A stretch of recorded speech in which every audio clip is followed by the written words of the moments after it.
On a crisp spring day in 1969, Britain's Concorde made its first supersonic flight.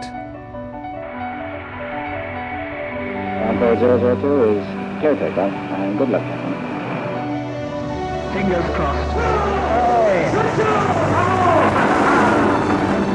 It was the beginning of a love story that was to span 3 decades.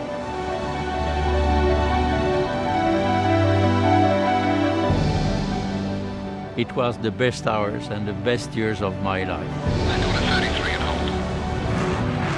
It's beautiful. 206, lead traffic ahead is moving right now. It expands, it contracts, it flexes like a fly fishing rod. It's extraordinary. My fundamental feeling is one of admiration, and I suppose you could say, if you can say it about a technical thing, love. Then we back in the seat and off we went. Made your back of your hair stand up. You know. Every day she goes over our house. When the sun shines on her, it's absolutely fantastic. It's just like watching a big silver bullet. Concorde attracted passionate loyalty and opposition like no other plane before it. It survived against all odds to become one of the most enduring icons of the 20th century. This is the turbulent story of an extraordinary aircraft.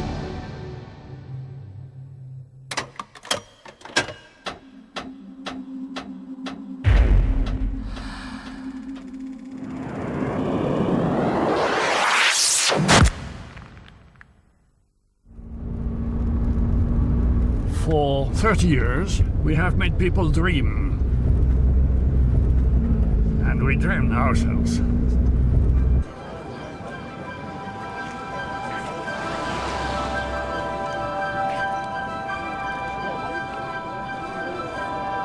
An Air France Concorde comes into land, back for the last time to its birthplace, Toulouse.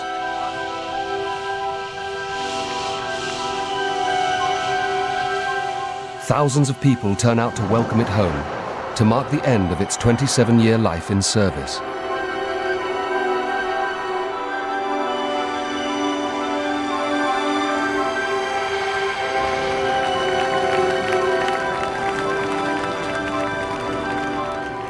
At the ceremony is André Turcat, the pilot who had ushered the world into the supersonic age.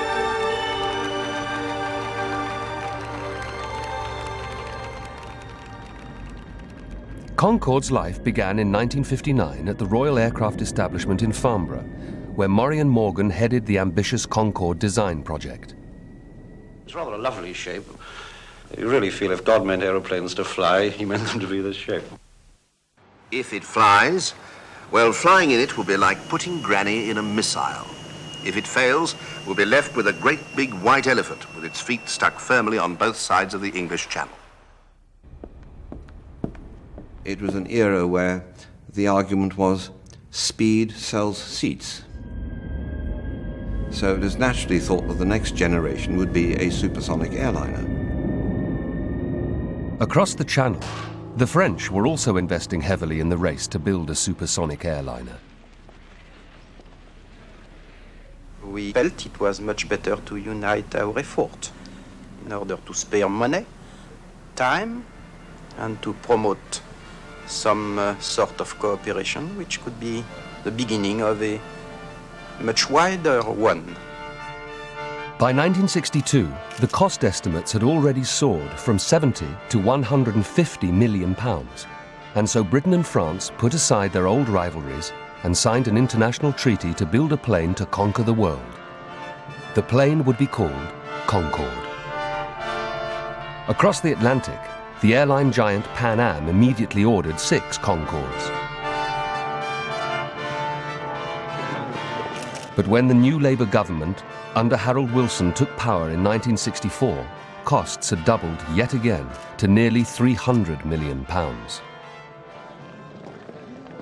I happened to be Roy Jenkins' private secretary when he arrived, and he barely got through the door, but we heard that the cabinet were going to meet, and on the agenda was the possibility of cancelling Concorde. Aviation Minister Roy Jenkins was sent to break the news to the French. We thought the review was necessary because of certain doubts we had about whether the plane was a good economic proposition or not. And I explained those reasons as best I could, and the French listened with interest and I think to some extent with sympathy. They sat there absolutely stony-faced. You could have heard a pin drop. And the French minister just said, "I'm here waiting to hear what you have to say." And Jenkins said his bit, and he said, "Thank you very much." And that was the end of the meeting. 3 or 4 months before, we'd been drinking riotously with exactly the same Frenchman.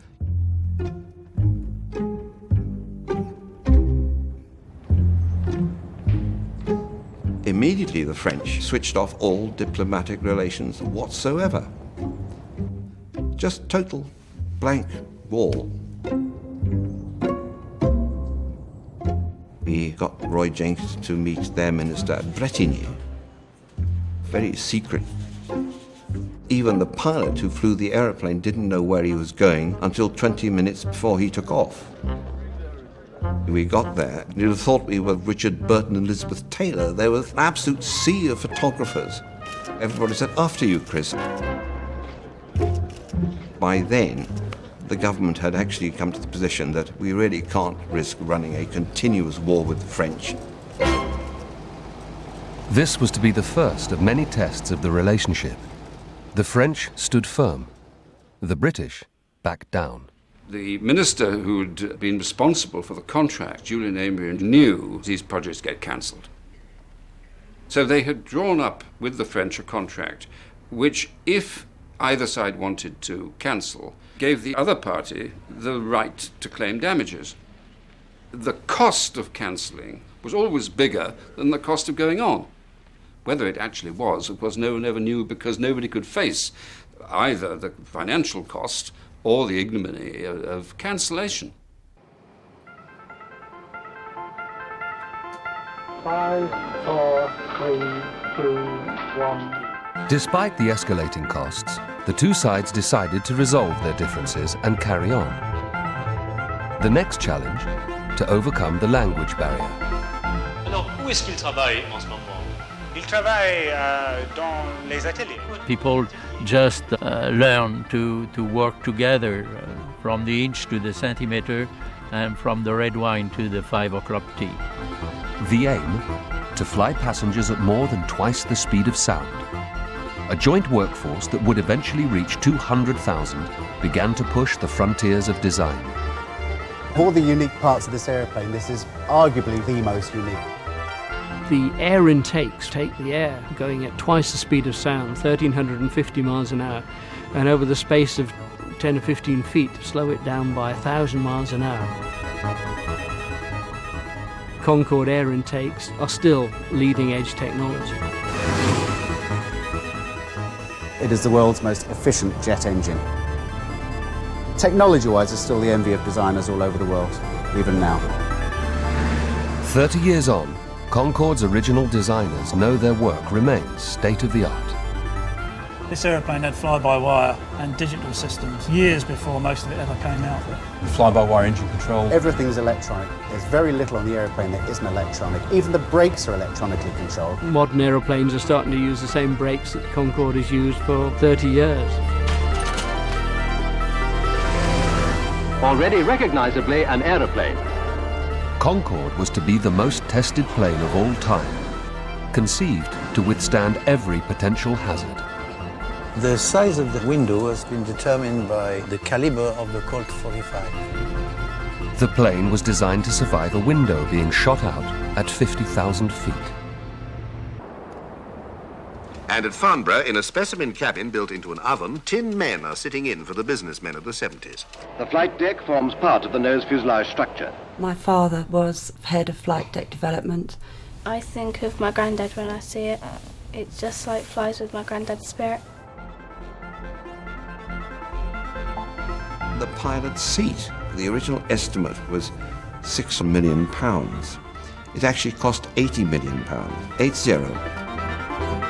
By the late 60s, after an unprecedented 10 years of development, the plane was starting to take shape.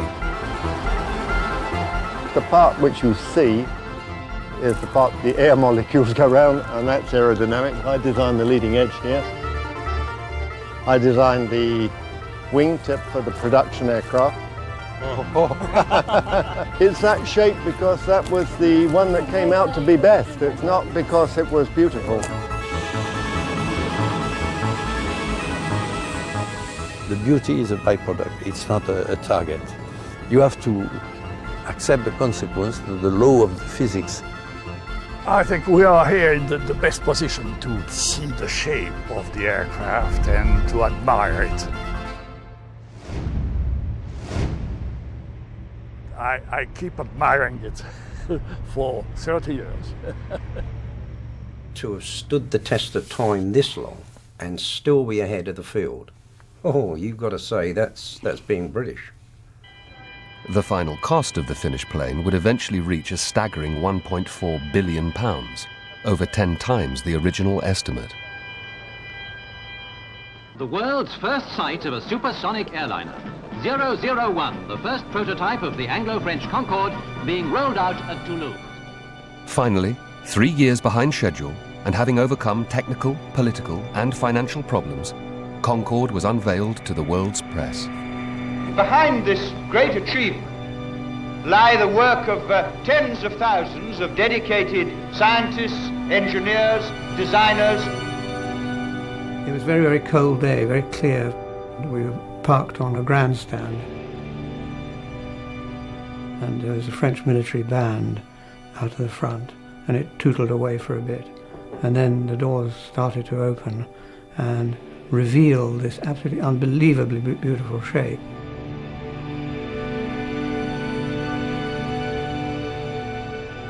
The taxi tug driver came out and pulled on a special pair of white gloves, climbed up into the cab and towed this thing out in a magnificent great arc. The nose came right over our heads.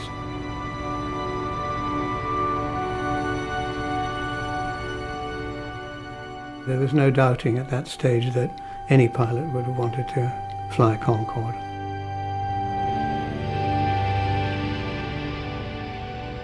We left her because we had so many flights with her. Press, radio, television, cameraman, professional aviation correspondent. 1 year later, on March the 2nd, 1969, the French Concorde made its first historic flight. On the ceiling of this very building here, there were 600 people with television, radios and so on. Years of precise planning and simulated flights had led up to this single moment, and nothing was left to chance. And the fog is now burning quite quickly off the airfield here at Toulouse. Just seconds to go. Et maintenant, enfin, le premier vol. The simulator we had for 2 years before the first flight was very accurate. I could say, with some smile, that on the March 2, we flew the simulator. Wheel well out, smooth rotation continuing from the 593 Olympus. Nose come up to 20 degrees, she's airborne. She flies.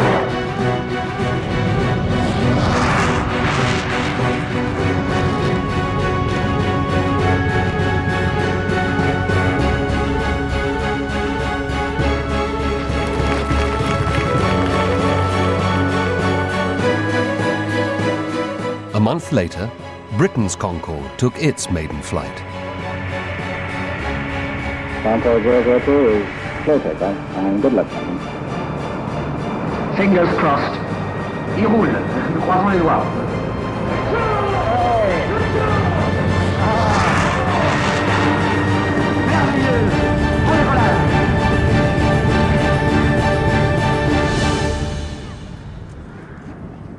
Heathrow, and the crowds are gathering to watch Concorde make its daily departure to New York, among the last ever.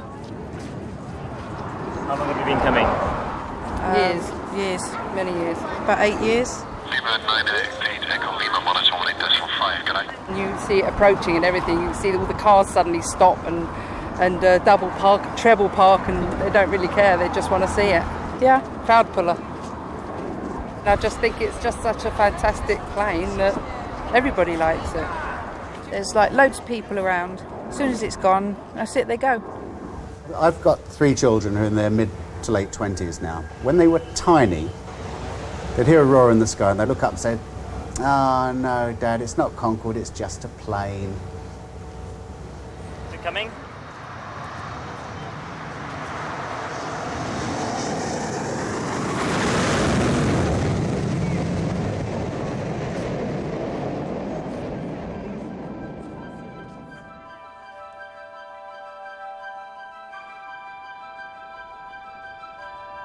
When you fly and you are right there in the cockpit, the stars are just at your knees.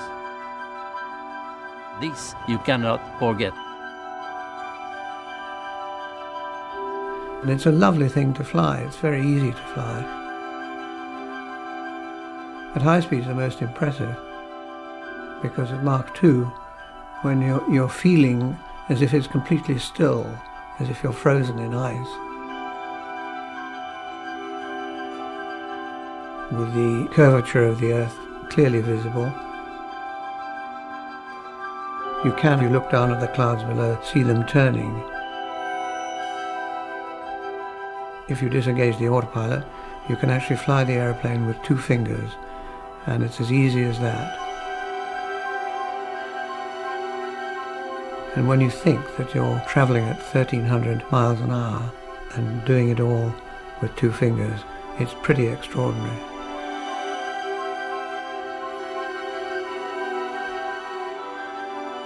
It's beautiful.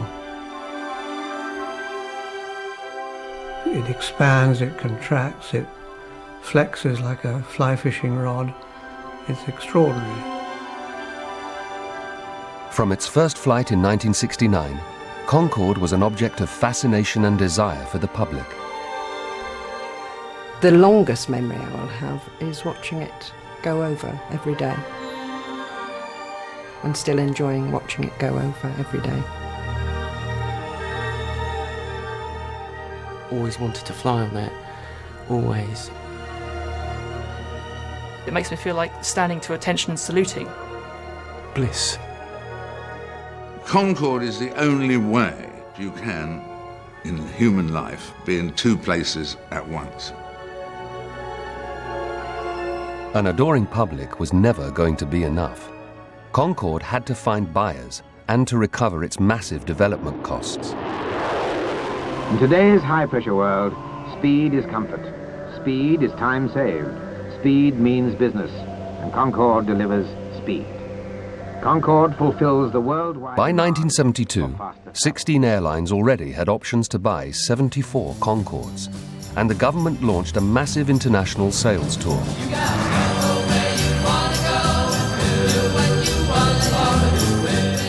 The man at the helm was the newly appointed aerospace minister, Michael Heseltine.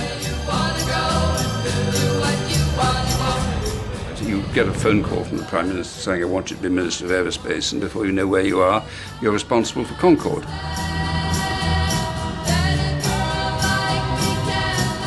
One of their key stops was the newly oil-rich Iran. We were going to take the Shah on a flight. And during the flight, my job was to clinch the deal. Anyway, the Shah turned up, went off the plane, took his place on the plane with me, and I thought, well, this is fine. I've got 40 minutes to sort of do the deal, do the business. We hadn't got, a few hundred feet off the ground before he said, "I'd like to go on the flight deck," and he was gone. I don't blame him. It was a very fascinating place to be. But I was left without the ability to talk to the Shah. We landed, and I had about 200 yards between the bottom of the steps and the Royal Pavilion with this great red carpet. And the Shah was no slouch. He went fast, so I was walking alongside him. And I said, "Your Majesty, will you buy the Concorde?" He said, "Yes, we'll have 2. I thought it was fantastic. I said, "Your Majesty, can we have overflying rights?" He said, "Yes, of course." The right to fly supersonically over land was crucial, if Concorde was to be a global success. But by the time the sales tour reached Australia, they faced protests from the emerging environmental movement.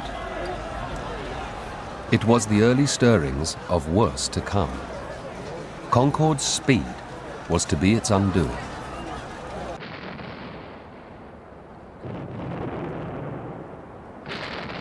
All the while an aircraft is flying supersonically, it creates two shock waves, which roll across a swathe of countryside miles wide, to be heard by everybody underneath as a sort of double bang. In Britain, Concorde's nemesis came in the guise of a retired schoolteacher, Richard Wiggs. His aim was simple: to stop Concorde flying. The unlikely headquarters of his anti-Concorde project was the family home in Biggleswade. Concorde, the questions answered.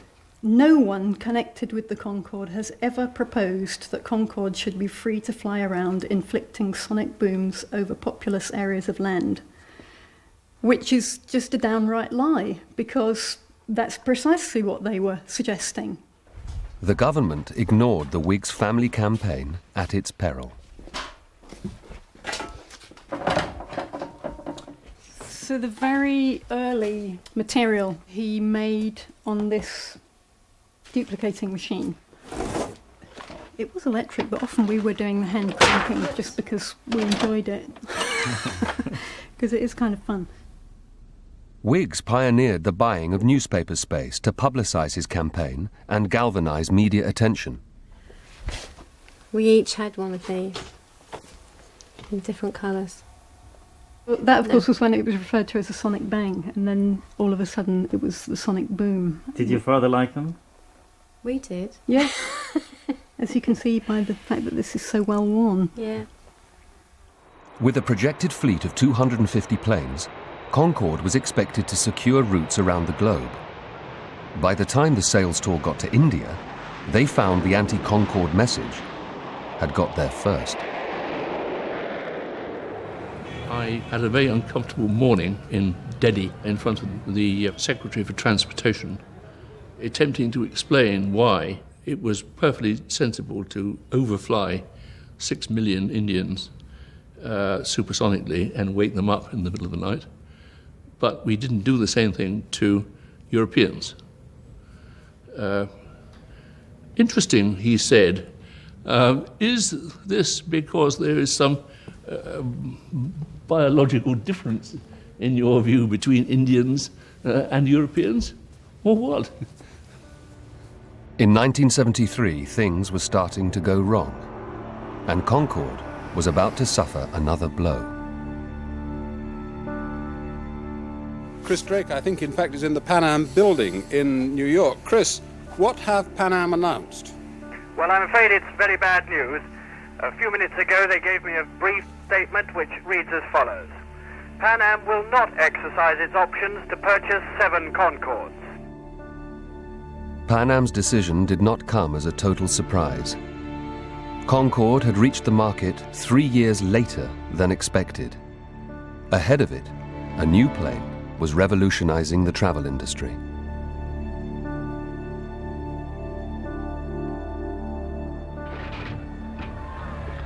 The Boeing 747 was more economical, had longer range, and carried hundreds more passengers than Concorde.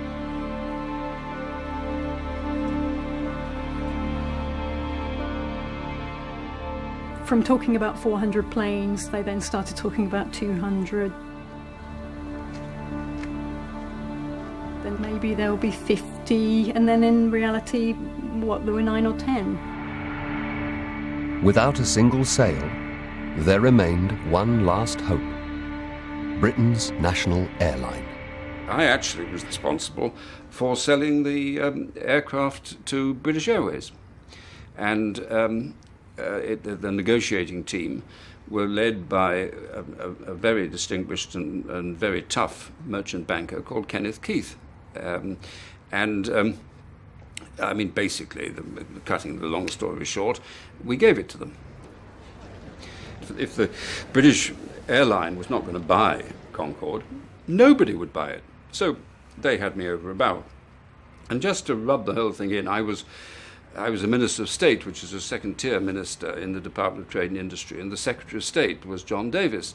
And having screwed me to the floorboards, Kenneth said, "Oh, I'm not signing a deal with you. I'll only sign a deal with the Secretary of State." So they brought John Davis in to actually solemnise this deal, which was, the most appalling deal from the British government's point of view, but it was the only deal that we could get, and we had to get a deal. The world has now become a smaller place. Soon you'll be able to travel a mile every 3 seconds. In 1975, British Airways finally took delivery of 5 Concordes. The phenomenal Concorde from British Airways. And they set their sights on New York. This was the route for which the plane was built. But New Yorkers greeted the news of Concorde's plans with protests and car blockades of JFK Airport. And if they do land here, it's going to take them 3 hours to get here from London and 7.5 hours to get out of the airport.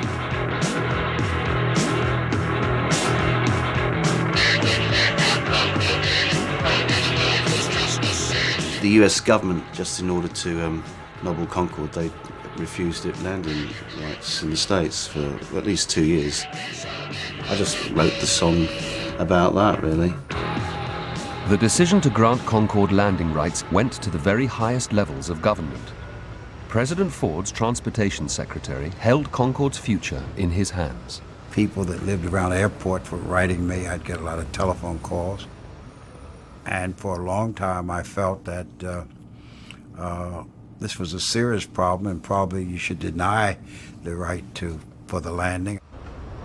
Secretary Coleman decided the only way to settle the issue was to hold a public hearing. This hearing took place in Washington on the 5th of January 1976. Which I remember very well because that would be my birthday.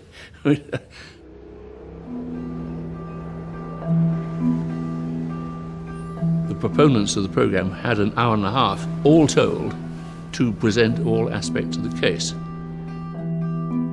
Since time was at a premium, it was important to craft the presentation. It took us 5 working days and nights to write.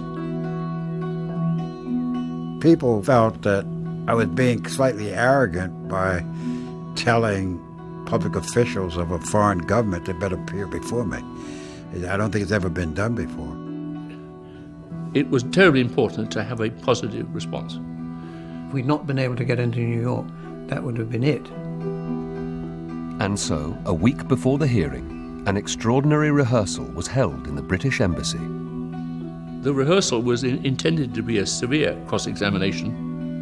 They hired tough lawyers to grill the Concorde teams. Gerald Kaufman was then the minister responsible for the aircraft industry, and he said he suffered on that rehearsal a more severe cross-examination than certainly he experienced on the day of the presentation and on any other occasion he'd experienced in the House of Commons. I can demonstrate the importance which Her Majesty's government attaches to the Concorde programme, and in particular to the speedy and equitable resolution of services to the airports of Dulles and New York. A month later, Secretary Coleman delivered his verdict. I have decided, for the reasons set forth in detail in the opinion, to permit British Airways and Air France to conduct limited scheduled commercial flights into the United States for a trial. The 707 Air Force One that the president was using was making more noise than this would make. So it turned out to be okay.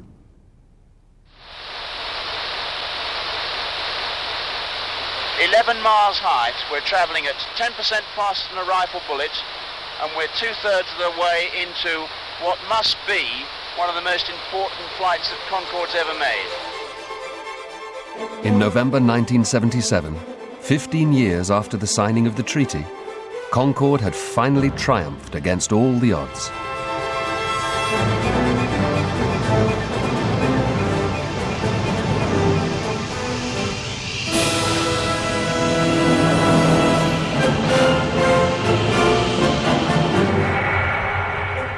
Within minutes of each other, French and British Concordes landed in New York.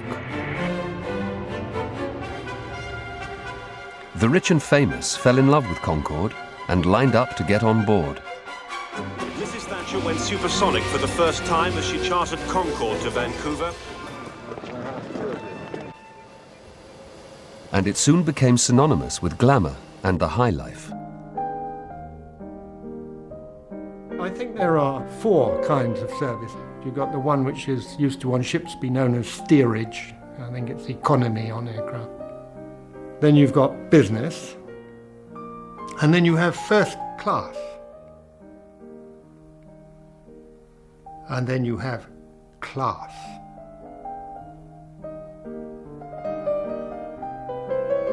And that's what you had on the Concorde. If you were asked for a drink, you wouldn't say, I'll be with you in 5 minutes. You'd literally stop for whatever you were doing at the time and you'd disappear and you would bring the drink immediately.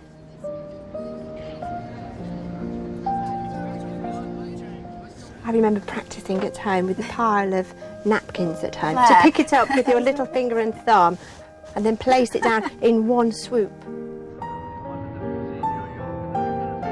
British Airways Concorde supersonic service from London. You could now get out to the airport in New York and be back in time for dinner in London. So you organised your life that way. Concorde was very easy to get used to. Well, you meet a wonderful mixture. You meet very heavyweight businessmen.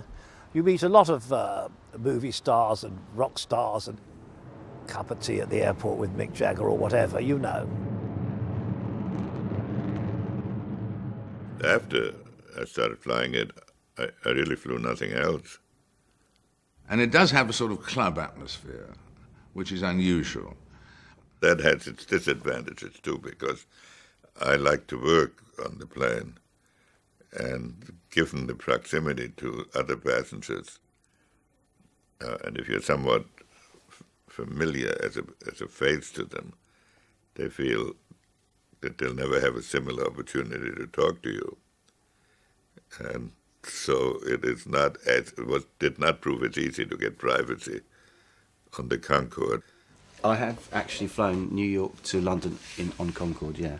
But I have to admit that I can't remember too much about it. There was non-stop champagne, and I was elsewhere, so to speak. It was always the moment of excitement to see. We would have a list, obviously a passenger list, and who's going to be with us today? Is it going to be Richard Gere? We had Richard Gere though, didn't we? Yes. Were you on that one? I think I was with you then. Yeah. Despite its popularity, by the end of the 70s, Concorde was losing money. 20 years earlier, Britain had approached the Americans to be their supersonic partners. But the Americans had done their sums. The British-French Concorde was never able to fly non-stop further than London and Paris to New York. And it couldn't even be certain of doing it from Paris to New York if the winds were very, very unfavorable.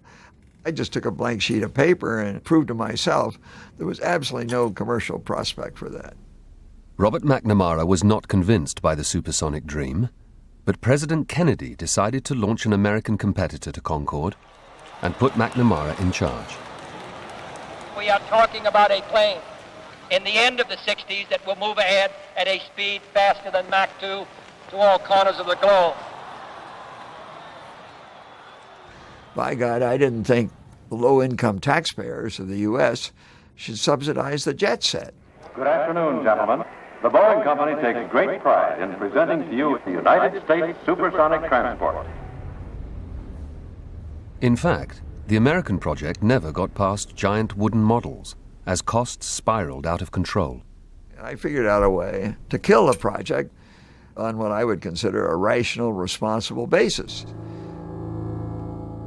We have just been informed that the U.S. Senate has voted 51 to 46 to halt additional funding. But we used to say that they spent $400 million getting a wooden mock-up. We spent a little bit more than that, but we got a real aircraft. But having succeeded where the American project failed, Concorde had to start making money if it was to survive. Up until 1982, the government had lent support to British Airways, but now Mrs. Thatcher's government cut Concorde loose to fend for itself. We did some research which showed that the Concorde passengers actually didn't know how much the fare was. When we asked them to guess how much it was, they guessed that it was higher than it actually was, so we just started to charge them what they thought they were paying anyway. Then we started the charter flights, which gained us all sorts of publicity, and it re-established the reputation of the aeroplane, because it's everybody's achievable dream, or as many people's achievable dream. They could just get their fingers on a Concorde charter. Good morning, ma'am. Now Concorde was seducing the whole nation to fly her, just for the thrill of it. We coined the phrase that we'd taken it from being the white elephant to the golden eagle, and in financial terms that was correct. We were very much used to very serious, regular business travellers beforehand. So it's much more of a party atmosphere, and it's really quite magical. It's lovely. We went out, got 3 loans together between us and got the money together, booked it, went 3 weeks afterwards. Still paying the loans.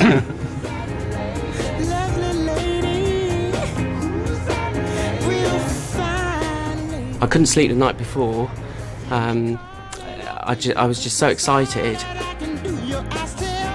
Once Concorde had arrived, the buzz in the room was amazing.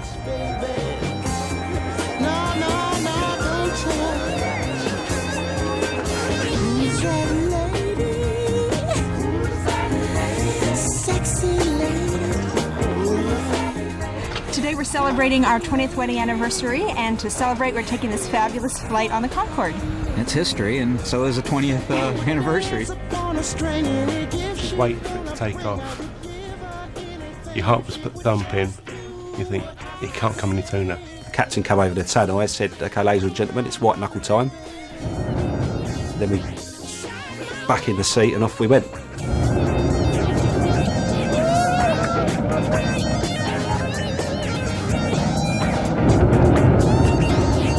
I chose to sit on the back row because I wanted to hear the noise of the engines.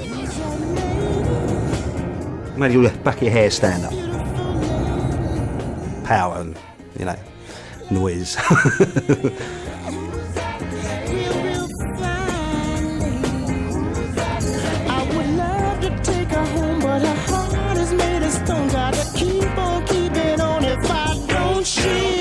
You'll be able to watch the acceleration on the mark meters at the front of the cabins, Mark 1 of course being the speed of sound.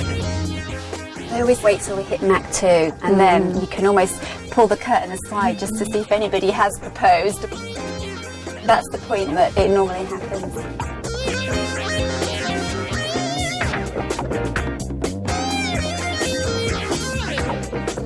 You're probably the fastest and highest human beings in the world. We're only part of a few people in the world that ever flew this high. It's the first time I've ever been on a flight, and just about everybody in the plane has been smiling the whole time. We got a flight on the 3rd of September, which just happens to be my wife's 81st birthday. So that's a good birthday present. We cleaned out our savings accounts to pay for it, but I think it's worth it. I just felt great. No one can ever take that away from me. It's something I've always wanted to do and I've done it, so. In 1989, Concorde celebrated its 20th birthday. But even now, questions were being asked in some quarters as to its future value to Britain. It's really a matter of great regret that an enormous amount of creativity, effort and resources were used to produce this aeroplane, which has actually no sustainable benefits at all. Today, Britain is not an independent manufacturer of civil aircraft anymore. Now, that would have been inconceivable to the ministers when they started this program out. Meanwhile, the French had built a world-class civil aviation industry thanks to their experience with Concorde. We have now European aircraft industry. which is equal to the American, because we almost share 50-50 the market today. 3, 2, 1, now. It's a big achievement in which Concorde has been an essential step. I admire immensely the technological achievement. For them to have taken as giant a step forward technologically as they did, and do it with safety and reliability up to the last, was extraordinary technical achievement. I give both the British and the French great credit for that. But they paid a hell of a price. Over almost 3 decades of service, Concorde flew more than 2 million passengers, from day trippers to presidents. But Concorde's twilight years were destined to be as troubled as its birth. Air France Concorde has crashed near Paris, killing everybody on board. 113 are dead. 4 more were killed on the ground.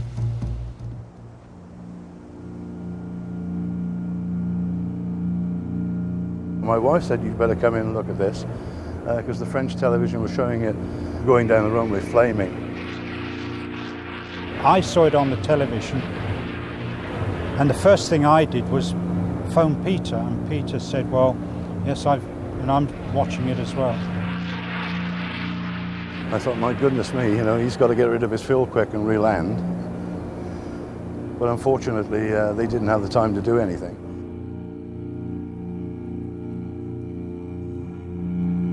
I was home. Somebody called me and told me I got the telephone line, and I stay like this for 2 days.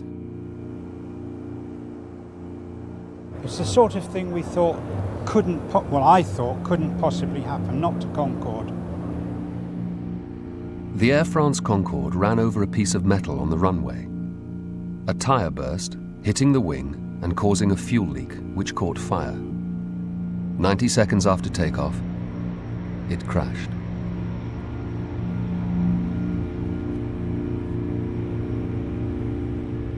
The entire Concorde fleet was grounded. For nearly a year, both airlines worked to strengthen the plane at enormous cost. They added Kevlar linings to the inside of the fuel tanks and fitted new burst-resistant tyres.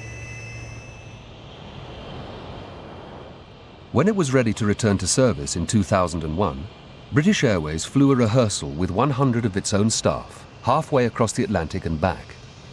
The rehearsal took place on the morning of September the 11th, 2001. While Concorde was in the air, the World Trade Center tragedy was unfolding in New York.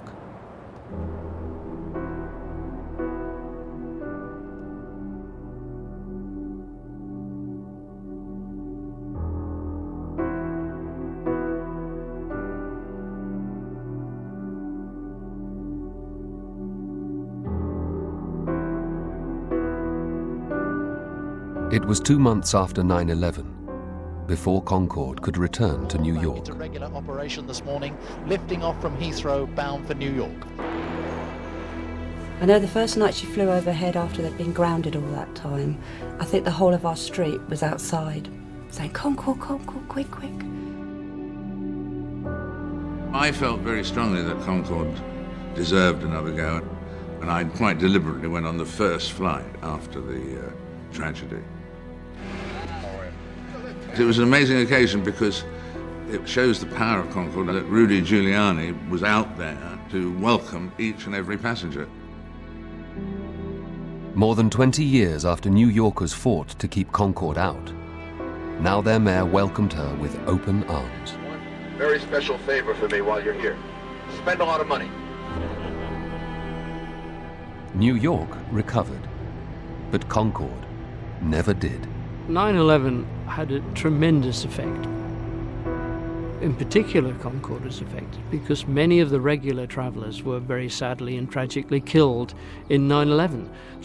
About 40 of our most regular passengers were in the World Trade Center.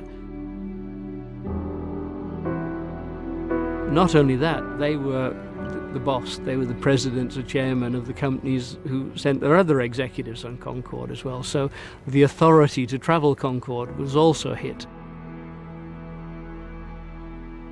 It's the end for Concorde after 30 years of supersonic flying. British Airways and Air France will retire the plane in 6 months' time. Our transport correspondent Simon Montague is at... Half-empty planes and the rising cost of maintenance had forced the British and French to withdraw them from service. In a hangar in Bristol, on the very site where Concorde was originally built, there hangs a tribute to great milestones of British engineering. On sea, on land, and in the air. The Spitfire, the Comet, the Harrier jump jet, and above them all, Concorde. It represents Britain. Represents a great country. Even though it was a dual project, obviously, with Sud Aviation and British Aerospace, but it's a British aircraft, and it's just fantastic. Just that is Britain. It was perhaps the last great thing that our country will do before we disappear.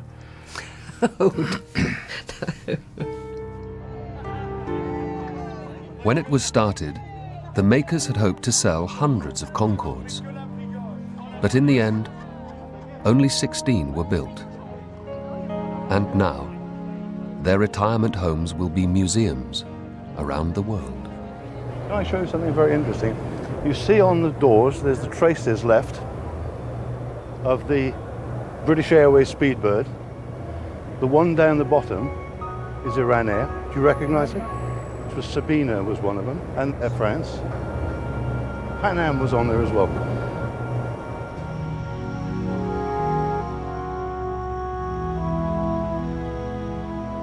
We were very hopeful in those days because we had tentative orders for about 40 or 50 airplanes in total. And then it all fell apart.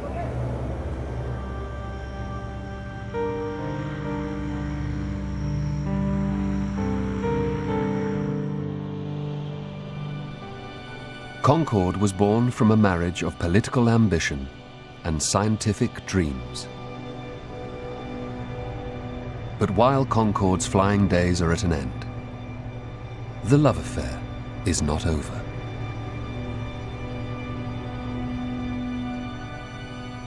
Like all icons, Concorde's place in the popular imagination may well prove to be its enduring legacy.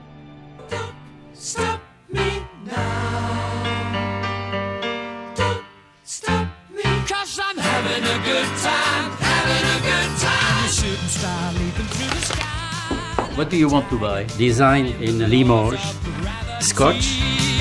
I'm a racing car passing by like Lady Godiva. I'm gonna go, go, go. There's no stopping me. I'm burning through the sky. Logbook.